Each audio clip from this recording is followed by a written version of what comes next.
Welcome to the Real Real podcast with Natalie Barbu. Instagram might be your highlight reel, but we're here to talk about the real real.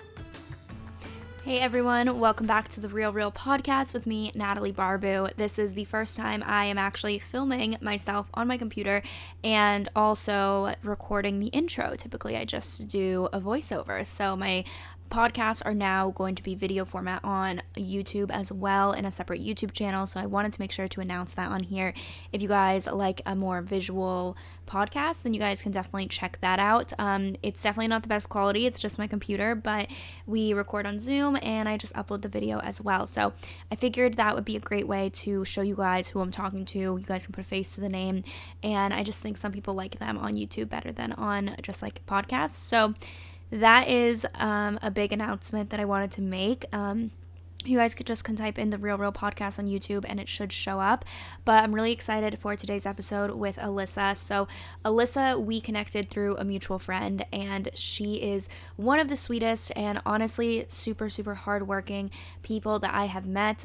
She's so beyond sweet. I can't wait to actually connect with her in real life and in person when, of course, like COVID is kind of in the past and it's safer to connect in person.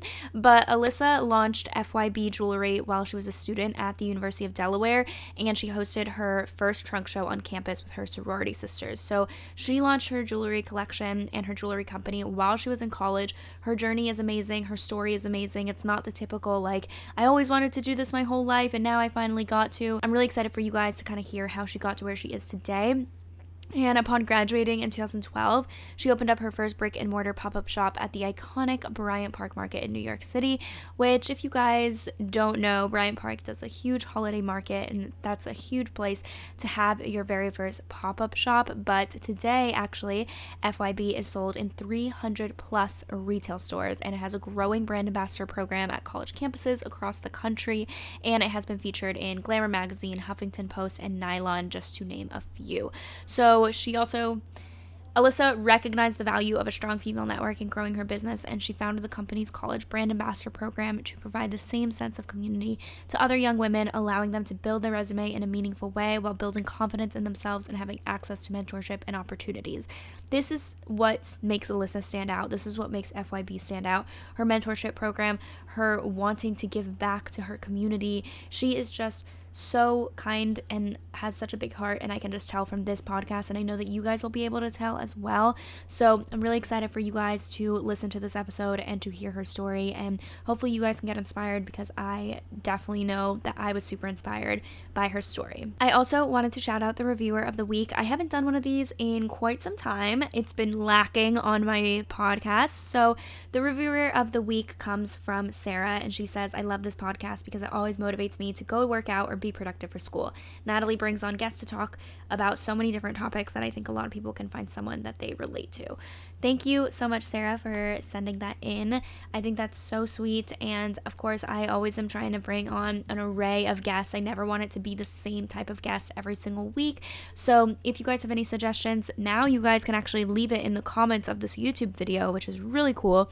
But I would still love if you guys gave me 5 stars on Apple, because that is how my podcast gets recognized. That's how it gets promoted. So if you guys have enjoyed this podcast, if you've provided, or if you've received any value, if you've received entertainment, I'd love if you guys could give me 5 stars on iTunes or on Apple Podcasts. That really means a lot to me. But let's get into the episode with Alyssa. I'm really excited to jump right into it, and I know that you guys are going to love it. Hi, Alyssa. Thank you so much for coming on my podcast. Thank you so much for having me. I'm so excited. I'm really excited to have you on. I was so excited when you emailed me, and I love your jewelry. So I always am curious of how brands like yours get started and actually take off, because you seem so successful with what you do. So I'm really excited to hear your story. Thank you so much. It's definitely been a journey. Lots of lessons learned along the way, but it's been a lot of fun and an amazing experience creating a brand. No, I'm excited. So we're going to start with setting the record straight. So this is just some stereotypes or assumptions, and you're going to tell me if they're true or if they're false and your take on it. Perfect. The first one is, there's a lot of email pitching that goes into starting a jewelry company. or just any company, I guess? So I think in the beginning, you're doing everything you can to get your brand and your name out there. So I think there definitely is a lot of email pitching, a lot of cold calling, a lot of rejection, a lot of yes and no's. I think for me, actually, when I was starting my brand, a lot of my initial focus was in person. And this was actually monumental looking back to get that in-person feedback, build that rapport with customers, kind of see like what the top sellers were, see what they were resonating with. So for me, when I was first starting, it was a lot of like trunk shows. So kind of doing pop-ups on my college campus, where I actually started my company, doing pop-ups around the city after I graduated. My first big pop-up was the Bryant Park holiday market. So I did that for 2 seasons back in 2012 and 2013, having like a little brick and mortar shop, like in the holiday season, the thick of it, like by the Christmas tree and the ice skating rink, and having customers come in the shop and try things on and kind of doing sales in person. And that's the feedback I always give, or advice to any person that wants to start a product-based business, is try to get your product and yourself in front of as many people as possible in the beginning. Because even though you're emailing and cold calling, and if you have a website or social media set up, that's great, but there's really something magical about getting in person and having people meet you and tell your story. And you're going to learn right off the bat, like what your top sellers are. And then you can kind of identify and flesh out things that aren't as strong selling. And I think getting in person is also crucial to understand if you have a business that will work. If you do a pop-up and you don't have any sales, you can kind of ask, well, why? Like, what was the feedback? Like, is the price point too high? Do I need to fine tune something? So I think that is my big advice. But, it's also a mixture of kind of reaching out to my personal network, constantly emailing friends and customers for opportunities, emailing for pop-up opportunities, pitching to press. I think it's a lot of emailing, but I think there needs to be a balance between being in person and also doing that behind the scenes work. I think it's equally important to get yourself out there, because that's the best way to learn and know if what you're selling is worth pursuing as an actual business. Right. I actually didn't think of it that way in terms of the feedback. Like, it's so good to get in-person feedback. And when they're sitting right there holding your jewelry, holding your collection, deciding whether or not to purchase it, like, you can really see what they like, what they don't like, what people gravitate towards. So that's actually really, really good advice. I didn't even think about that.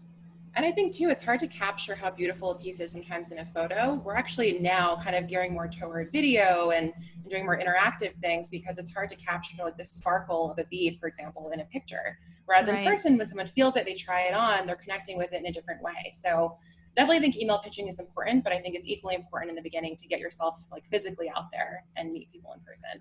Right. I really like that advice, especially for anyone that's starting a product. And I know now with COVID, it's a totally different situation, but I think that's really good advice of just even now during COVID, would you suggest people like mailing in products to like a boutique or something like that so that they could see it? Because I do think that in person, like holding it and physically seeing it is a huge element to it. Definitely. We do a ton of gifting to prospect stores, influencers. Now we're doing a whole editor campaign where we're trying to send pieces to editors to kind of see the product in person. But I think there's just something about touch, and now, especially with social media, the whole unboxing experience is really huge. So I think definitely like getting your product right now in person in some capacity, whether you're shipping something, is definitely worth it. Yeah, no, I love that advice. And the next one is every business needs a business plan. So I don't think it's necessary, although, while very important, I feel like one myth is that you need to have everything in place before you get started. And this is actually a huge detriment, because if you wait until you're ready, quote unquote, you'll never feel ready. Like I've been in business for almost 9 years and I still don't always feel ready, but I still try things. And I think for me, it's like you need to put yourself out there and then get feedback, learn and grow and get better as you go along. So you definitely have to have some sense of a business plan in terms of your, launch plan and how you're going to go to market. But, for me, I did not have a business plan. It was very intuitive. It was very organic. When I was in the very beginning, just starting out, I would just make pieces. I posted photos on Facebook. This is before Instagram existed. And then when I started to get a positive response from photos I was posting, it gave me confidence to think, you know what, why don't I try to sell this in person? And then I did my first trunk show on my college campus, and it kind of slowly took off from there. But looking back too, my original vision was to be more of a pop-up social selling type brand. Because back in the day, like Chloe and Isabel, Stella and Dot, these companies were really on the rise, and I felt very inspired by how do I create this experience for college girls, kind of targeting a younger age group for this same type of social selling model. And while it was amazing, and that's really how I grew my brand in the beginning, through word of mouth and really utilizing the campus network to grow the brand, it was very hard to manage and very hard to grow and scale, because I was mailing, trunk show kits to all these college campuses, some sales were great. Some girls would crush it at a trunk show. Some did not do so well. And there's a lot of overhead with shipping cost, and things would come back tangled. And I kind of realized that this wasn't the model that would really help me grow and scale. And I later learned that wholesale was really the direction, and e-commerce was how I wanted to grow. So had I had that whole business plan in place in the beginning, I would have later learned it did not work. And I think it's so important as an entrepreneur to pivot and realize, don't be so stuck in one idea, because you might pivot or have to change your whole business plan and realize that it actually sells better to this market, or this is the better plan of action to grow. So I think you need to have some kind of, foresight or idea of what you want to do with your business, but you won't know until you actually hit the ground running and just start putting it out there to kind of test run of what works and what doesn't work. And then you can start to build it out. But I think a business plan can be a work in progress. I don't think you need to have a full business plan in place before you start your brand, or you'll just procrastinate and it'll hold you back from all those opportunities you could have just been putting it out there and growing and learning. Right. I think also when people put a lot of focus into a business plan, they get very like specific with things, or they're like, oh my God, I don't know what my financials will be in 5 years. So maybe I'm not ready to start this, or they'll spend too much time on little details that are probably not going to matter once they start, because like you said, everything changes, like especially now with social media and with the world moving so quickly. I mean, with even this pandemic, like you can see that nothing is guaranteed, and you do have to change all the time. Like you're gonna have to change your business model probably month after month, season after season, year after year. Like it's not gonna be the same. So I think some business plans can be a little outdated. I think it's best to just have a clear vision, but then being comfortable with flexibility, being comfortable with change, and not just like, don't be stuck on one thing because it might not work. Exactly. The only way to know is to try and trial and error and fail. Every failure is a lesson. And I feel like it only makes you stronger and better and have a better vision for your business going forward. But having a whole structured plan, I don't think it's necessary just to get started, because again, you won't know until you try things. Right. So, and the last one is being an entrepreneur is very difficult. So I would say being an entrepreneur is definitely not for the faint of heart. Yeah. It's a lot. I think you have to have a thick skin, because, when you're creating a business, especially if it's a product or service, it's a very vulnerable thing to put your work and your passion out there. And it's not always going to resonate with everyone. So you can't take things personally, though you want to. You have to look at it as like, maybe that customer is just not my target audience, or maybe I need to, shift or grow my messaging or change my product a bit. I think it's a lot because you're also one and the same with your business. Like for me, it feels like f.y.b and my soul are kind of intertwined. Yeah. You're always thinking about it. You're always in it. There's always, anxiety and stress of things that have to get done. There's definitely a lot of emotional weight. It's not like you have a 9-to-5 job. You come home and work is shut off. When you have a business, there's always something that can be done or improved on, and it can keep you up at night sometimes. And there's a lot of weight and responsibility that comes with that, especially if you're building a team. You want to be a good leader, and if you're on social media, like really being a good example to everyone. So those are kind of the downsides, not downsides, but I guess like the hardships of it. And also financially, you make a lot of sacrifices. Every dollar you make, you're not paying yourself a salary right away, not all the time. So you're really reinvesting in your business and taking a lot of sacrifices that you would have had to avoid if you had a cushy salary at a normal job path. However, I think the beauty in that is you grow in ways you never thought you would. It really pushes you to your limit. I've learned so many skills and had to mature at a very early age, because I started my company when I was only 20 years old. It really helped me mature and grow and find more confidence in myself right away, because you're wearing every hat. No task is too big or small. You're doing everything, and it really pushes you to grow. And, the rewarding moments are so euphoric. It makes up for all the hardship. When you see you're a customer who loves your pieces, or you see your pieces in a store that you love, or you just see it resonating with people, it makes it all worth it. So while it's difficult, in my opinion, it's well worth it. Oh, I completely agree. Yeah. I think it is really rewarding. And it is one of those things where, when you were saying how you can't just leave it at the office, like it really is, you take it with you everywhere. You take it with you in your personal relationships, in your personal life. Like it's kind of so true. You and it are the same thing. Yeah. I always laugh. Any boy that, any guy that dates me, I'm like, you're dating my business too. Yeah. No, it kind of comes with it. It's, we're one and the same. So that's so funny. But now just tell us more about your background and how you got started and how f.y.b came to fruition. For sure. So I'm originally a Jersey girl, born and raised in Clifton, New Jersey. I went to college at the University of Delaware, and I graduated in 2012. So I started my business back when I was in college, and I actually studied psychology and Chinese. I didn't really know what I wanted to do. I think some girls have a very clear vision on their future. I have some friends that knew they wanted to go into nursing or knew they wanted to be a teacher. And for me, I never really knew. I always had a lot of passions. I was always very creative, but I never really like saw a strict career path for myself. So I think psychology was a good major to have because, you know, I was very passionate about psychology. I took an AP course in high school that really opened up my eyes to it. There's also a good kind of liberal arts major where the path could go several different ways. So in the beginning, when I was a freshman, I kind of went in declaring my major, thinking that maybe I'd go to grad school or maybe I'd become a psychologist one day.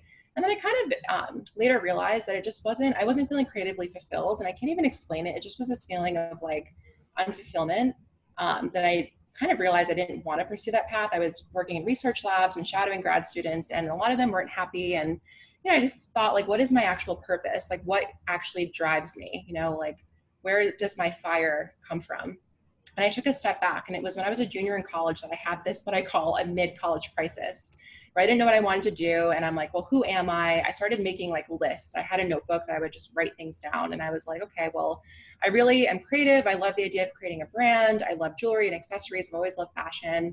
I love the idea of giving back. I love the idea of creating a community. So all these things started to kind of ruminate and come together. And, you know, while I was majoring in psychology, I was also pretty involved on campus. So I was in a sorority, which was a huge part of my college experience. You know, joining as a freshman and feeling lost and homesick. Joining that sorority is really what introduced me to a lot of my best friends who I'm still very close with today. Made me feel like I was a part of something.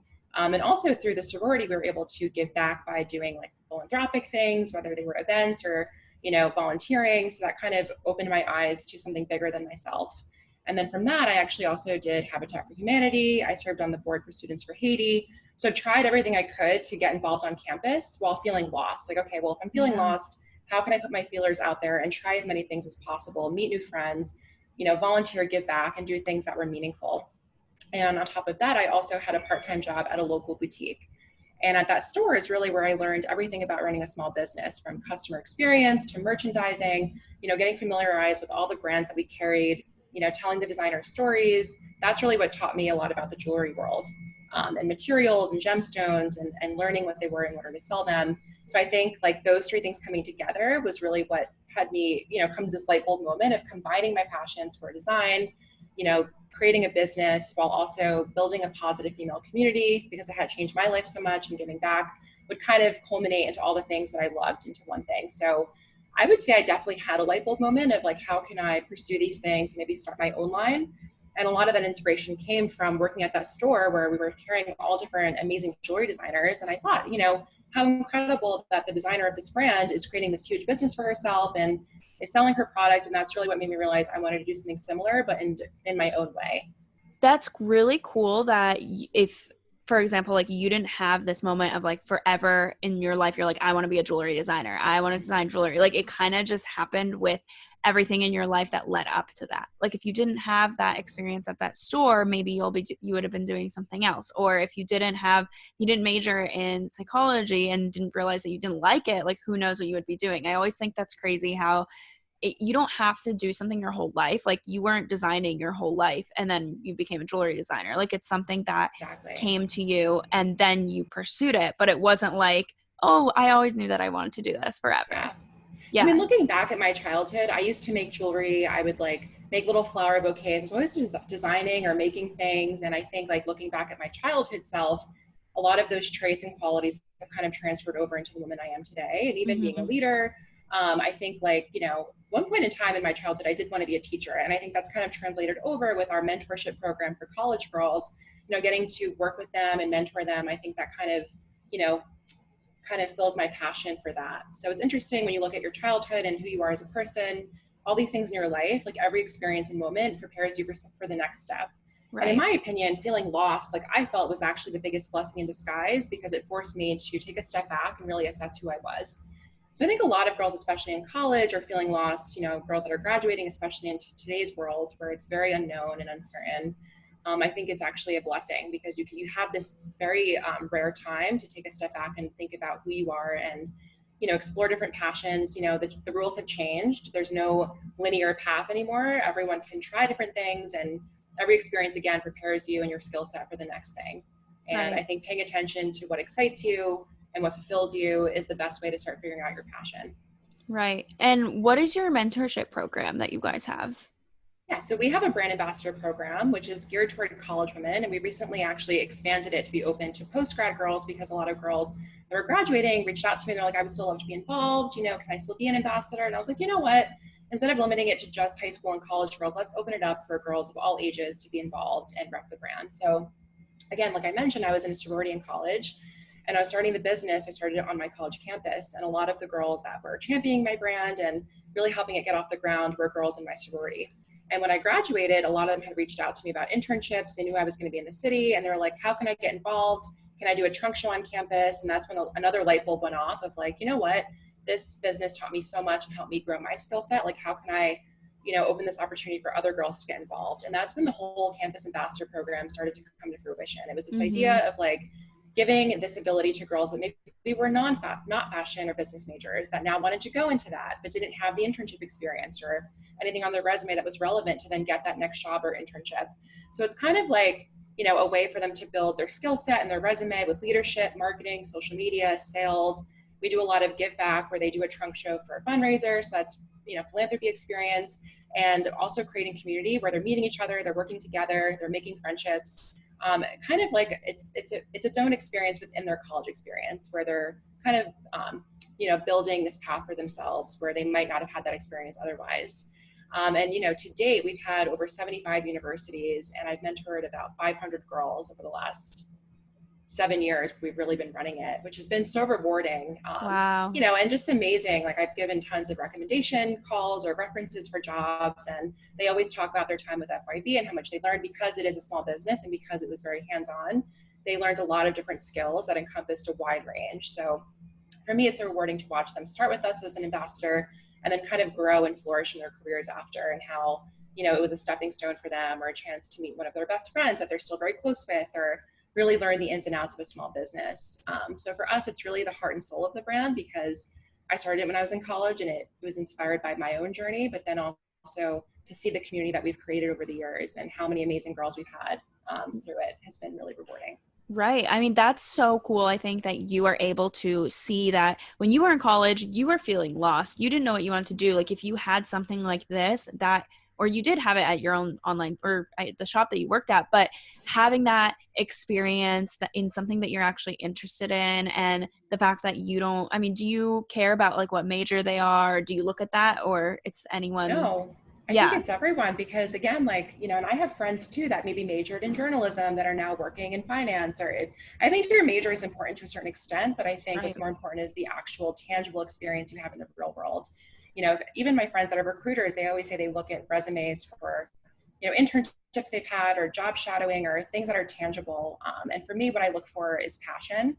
We definitely want girls that are involved, that, show their passion for the brand on their application. We really vet the girls and make sure that, they take it seriously, but that they're also, eager to learn and grow. I think that's the most important thing. So major to me doesn't matter. It's more like passion and eagerness and, do they align with our core values as a company?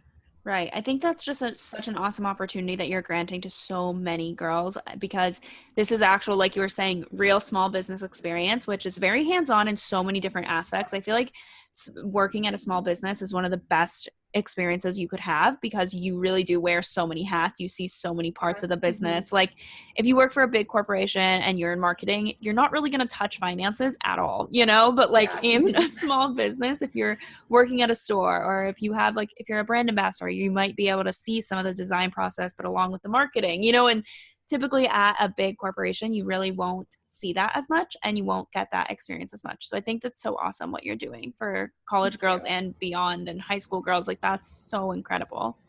Thank you. Yeah, it's a lot of fun. And again, it's full transparency. The girls, especially if they come to our office and are working directly with me, they're really seeing every aspect of the business, Right. And that kind of learning is invaluable because you don't necessarily get that in the classroom.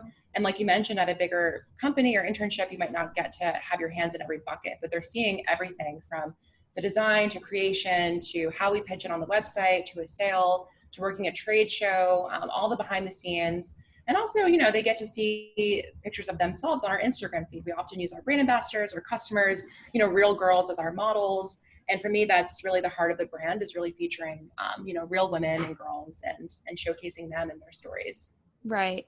Is there something that you wish that you knew before starting your business, before starting f.y.b? Is there like, what would you tell yourself right before starting this? Oh my gosh, so many Yeah. things.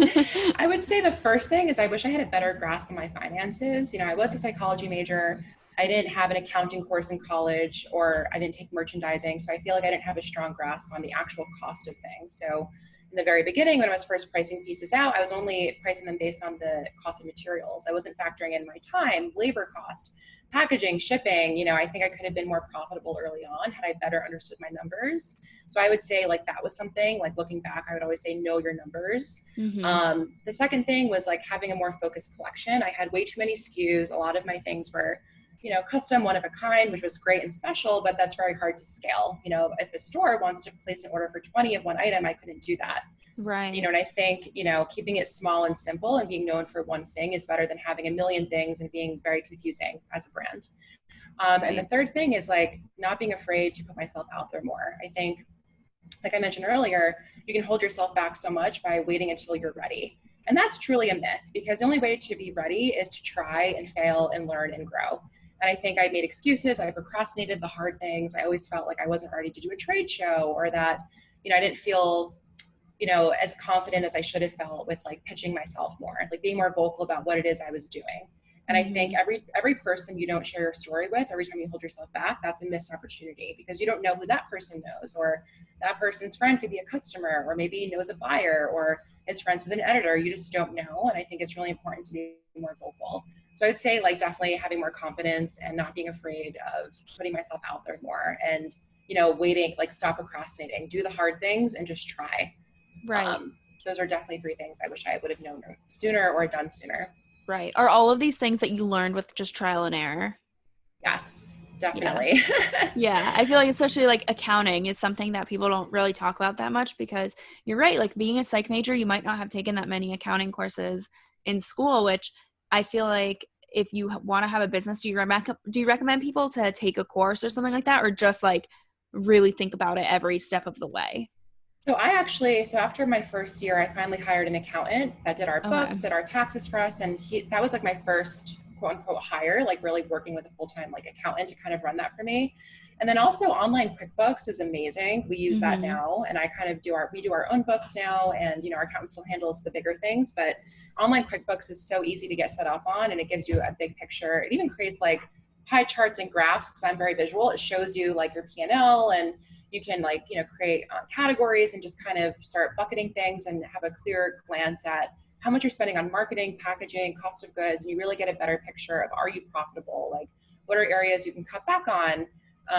What are better ways to push sales, or just understanding your numbers in general is so important. Right. So I would definitely say that.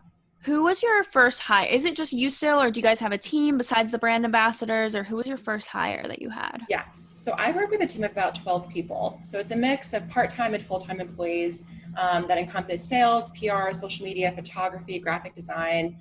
Some are freelancers, some are commission-based. So it's really like a scope of things. My very first, hire was an accountant, and then a sales rep. So my first like quote unquote hire, I guess, beyond like that kind of role, was having like an independent sales rep that really helped us grow into our wholesale. So the sales rep was someone that had an existing, database of contacts and relationships. She repped other brands, and that was a game changer for us, and having someone that introduced our line to many stores. And that from that point on, it was a matter of just identifying my strengths and weaknesses and how I can hire out. And that's kind of what helped me realize, okay, I need someone to run our operations, or someone to, build our sales team out. Someone that can do our photography, like Shelly, having a graphic designer. So I think like you start with the most important things, which to me were finance, and then having someone help with sales. And then and then as you build and grow your business and you can afford to bring on more people, identifying what areas of need that, people can do better. So, I mean, it's definitely been a growing experience, because at times it's hard as the founder when you're used to doing everything yourself, and then realizing, you need to bring on people that can do it better than you. And kind of letting go of responsibility and just trusting that they'll get it done. Right. So even for us, like having someone run our social media now and our email marketing campaigns, that's been a game changer, huge thing off my plate. And she's a professional at this. She does it, really well. So I think those are all things you need to identify. Like, what are my strengths? What do I enjoy doing? And what are the not so fun things, or things I can get better at? And then you hire those skills out. Right. But I would say like, an accountant, and then, for us, it was hiring a salesperson were the two most important hires. How quickly did you hire a sales rep? I would say that was within the first 3 years. So Okay. I didn't really start focusing on wholesale until a few years into the business, but she was someone I brought on, I want to say like the first 3 years of business. That was a couple after. When you were doing wholesale, what changed that you were like, okay, instead of just selling e-commerce, selling online, I can sell to retail stores? Like, was that something you introduced in the beginning, or it was a pivot that you made? So in the beginning, I had a couple stores carry the line, and they were honestly like through word of mouth. I had a friend whose mom owned a boutique, or I had another store reach out. It was very organic, and we sold to a handful of stores, but it wasn't ever my true focus because my original business plan was to be this more social selling model, kind of like Stella and Dot. Mm-hmm. And then in kind of trial and error, learning that that was a very tedious process. It wasn't scalable. That's when I thought, okay, well, what are other, ways I can grow the business? So kind of seeing the market, what was out there, and really seeing, the growth a lot of fellow brands were having with wholesale. It kind of opened up my eyes to thinking, I need to do a trade show. I need to really get the brands out there and meet with more buyers and see how that goes. And then I think it opened up my eyes after seeing the orders that were coming in and the consistency of them, that it was creating this like amazing, consistent revenue stream where I saw, okay, this is the path, and then eventually getting into bigger chain stores where they were placing very large orders. That to me was like, okay, this is kind of the way that I see the brand growing with retail partnerships, because it's not only sales, it's also getting brand awareness out there, because now the product is in more stores. Right. People can go in, they're learning of the brand. It's also, a big part of our marketing is to what retail partners we're aligning with. So for me, it was like the proof is in the pudding, I would say, like seeing the numbers and seeing the sales come in from the stores and the consistency of orders was what made me realize that wholesale was a path I wanted to really focus more on. Right. Have you had like a pinch me moment during f.y.b, or like have you had a store that you've been obsessed with that finally is carrying your jewelry? Yes, I would say one of my first pinch me moments was when we got picked up by South Moon Under, which is a chain store. They have about 40 locations, and I had shopped at that store my whole life, like growing up, and especially in college. It was like a really cute boutique that was, we just loved that store, and I always admired it. And I met with the buyers at a trade show. This was back in 2016.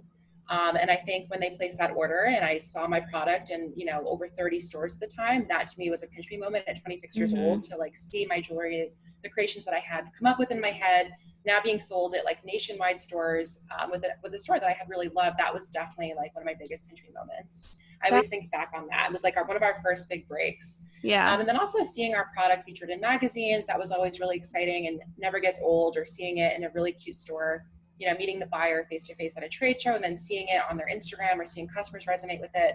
It never gets old to me. It's always a pinch me moment.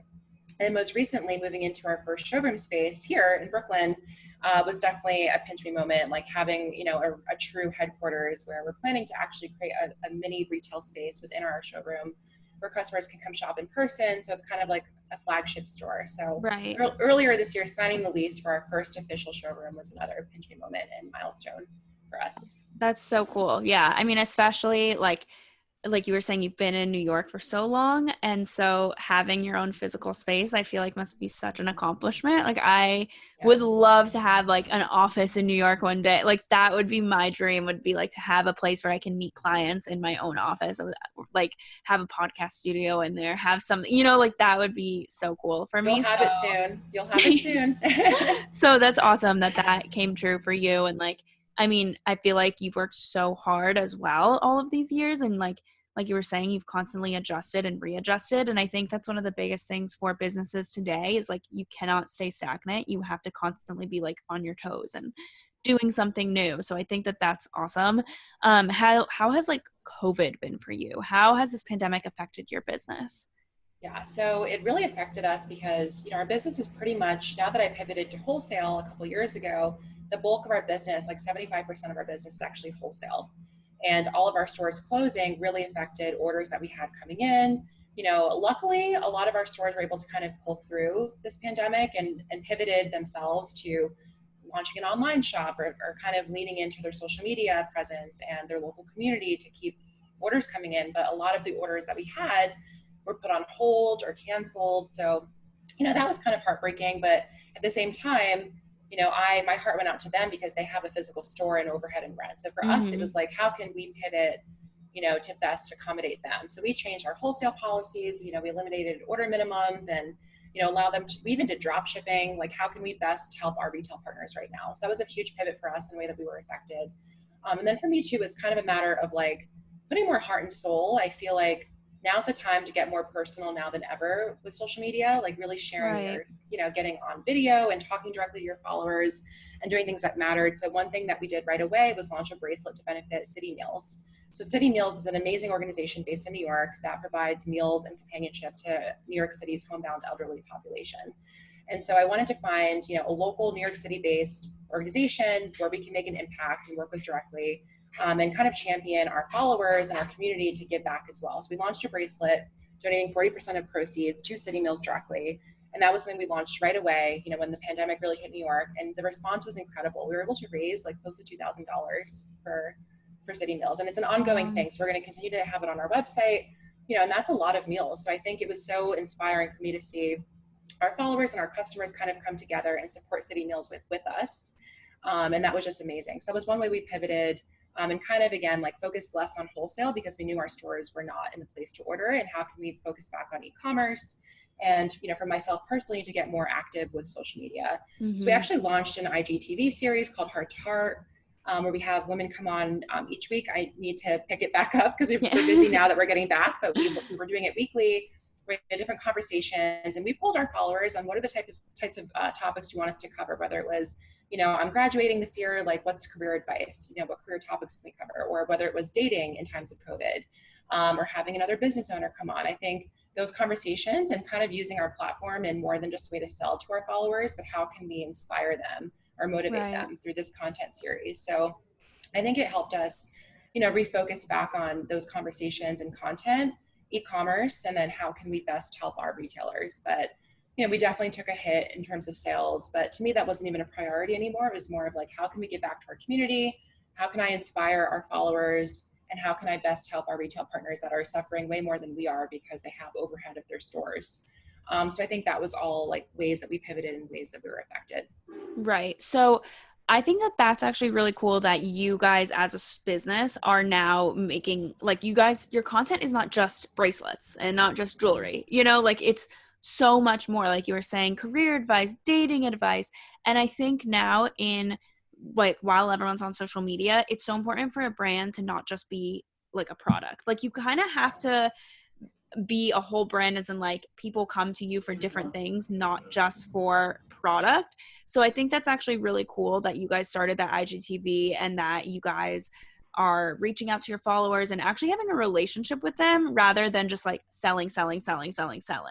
So have you noticed that those like IGTV series and being more personal on your social media, has that helped your business grow, or has that helped you guys have like more loyal engagement, or how has that Definitely. helped? I think from the beginning, I always wanted f.y.b to feel more like a big sister. Right. With the brand ambassador program, that's how I feel, and that's a relationship that I have with our girls that are part of the program. But I want f.y.b to always feel relatable, loving, a place that is a safe space and really uplifting for young women, because our brand name is Follow Your Bliss, and that's exactly our mission, is inspiring girls to follow their own bliss. And what does that mean, and how can they? And whether it's a meaningful product like a bracelet that says ride the wave, this idea of like overcoming challenges, or it's watching an IGTV series, or on our blog we highlight different women. So I think for me that's always been a big part of my mission from day one, and feeling like a friend. I think that's our brand voice, and a lot of that is from my own experience and being relatable and talking directly to our followers, but also bringing in other women to highlight on our feed that represent that ethos. Right. And I think, like you mentioned, it's so important now more than ever. I think small business is going to thrive in a new way because people want to support people, right? And adding that humanized element behind your company and the why of what you're doing and having mission behind it or giving back is so important, because there needs to be more heart and soul in general in business. It's no longer cutthroat and just about sales. It's way more than that. You're really selling, a feeling. And that's what people are resonating with. Right. I think that that's something huge that I always want to think about when going into my own business. It's very like, how can I interact with people and how can I actually engage with my audience? Because I think back like maybe 10, 15 years ago, 20 years ago, it was more like who has the best commercial, who has the funniest tagline, who has a celebrity endorsement. And now it's like, okay, who do I actually talk to? Who do I DM? Who do I comment on? And that's the difference between now and like a business 20 years ago. And I feel like you're doing Exactly. such a great job at that with your Thank brand you. ambassador program, with the way you're even doing this IGTV series, your social media, like all of that is so important for marketing today, I think. And I think you're just like killing it on that. Thank you. You're so sweet. I think it was, back in the day, it was more of like, being behind the curtain and being Right. perceived as this big company. And now it's really shifted into kind of owning the fact that you're a small business and you're a real person behind this brand and you have heart and soul and you care about your customers. I think, really, also living to what you stand by is so important. I think it's important to actually put your action where your mouth is and really Right. and take the effort and going above and beyond to resonate and connect with your audience is so important. Yep. And before we go, what is your best advice for someone who might not have the most experience, might kind of have a midlife college crisis like you had, and they want to start their own business? What's your best advice for getting that experience and just starting? I would say step one is take a step back, really assess who you are and what you truly are passionate about, because starting a business is not easy. There's a lot of ups and downs and you have to really love what it is you're doing to the point where it doesn't even feel like work. Like on my best days when I'm like, things are great. And, again, it's a roller coaster, right? You have these highs, you have lows, and it's not easy, but it's very rewarding.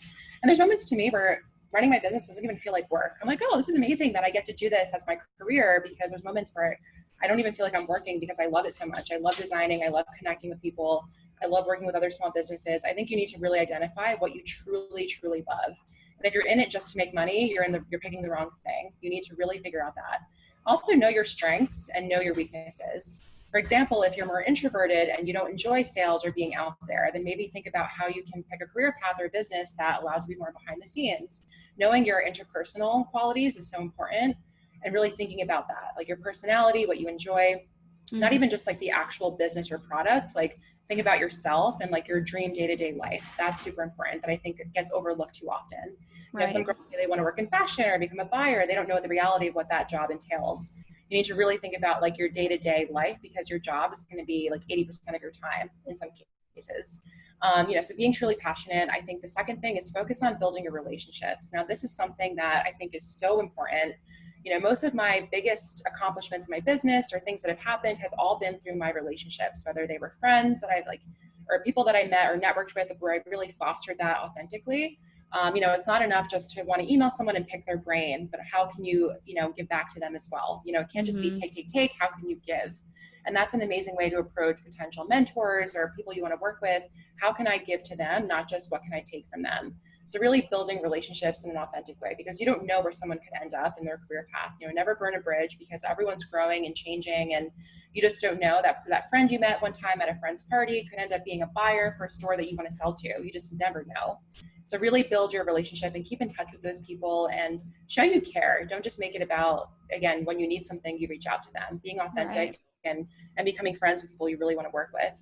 And the next thing is really to infuse as much individuality as you can into your product or your service. So, there's a million jewelry companies out there. People ask me that all the time. It's a very competitive market. How do you stand out? And I think my answer is our branding and our story and our essence. And I think as long as you're infusing something that's different and part of your story that makes it stand out, there's always room for another.